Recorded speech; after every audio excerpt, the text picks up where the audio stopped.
Hello everyone, welcome back to Uganda House Budgets. So today's video we are going to look at the cost of how much it costs us to build a standard 3-bedroom house while you are abroad in Uganda. This is a question that you probably think about, how much it can cost you if you really want to build a 3-bedroom house in Uganda while you are out of the country or you are abroad. Well, in today's video, I'll walk you through a general budget estimate that is going to be in percentage for a standard 3-bedroom house and explain some of the major costs you should expect.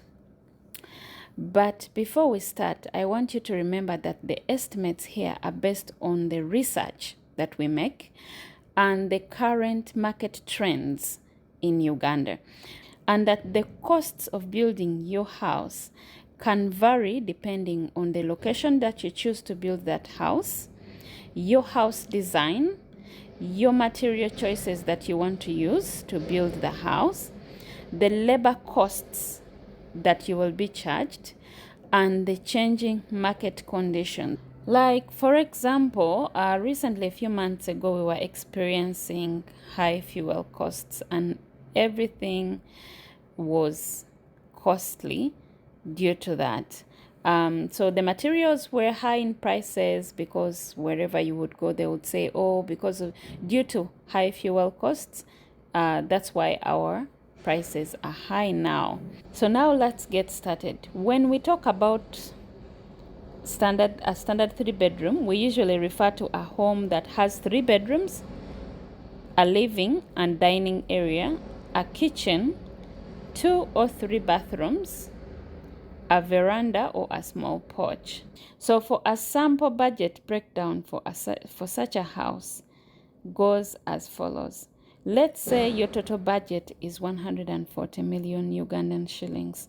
For the foundation and the substructure, it might cost you approximately 10 to 15% of the total budget, of your total budget. For example, we have chosen the 140 million shillings. The walling and structure work will cost you approximately 20 to 25% of your total budget.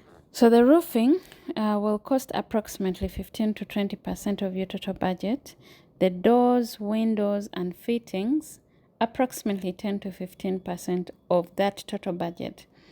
Electrical and plumbing, approximately 8% to 12%. And then when we go to the finishing works, that includes flooring, painting, ceilings, bathrooms, and kitchen finishes, that is usually high. The finishing part of building a house is actually the more expensive part, and this might cost you approximately 30 to 40% of your total budget. Now, for a modest finish, you may spend considerably less than someone choosing premium finishes or using imported tiles, a choice of having luxury bathrooms, or even customizing their cabinetry. Let me know in the comments which district you are planning to build your house and what type of house you're considering. So we can customize the estimated costs depending on the size of the house that you want to build in that specific district that you will mention for us in the comments. Now, in my next video, I will look at one actual 3-bedroom house design and estimate what it could cost to build it step by step.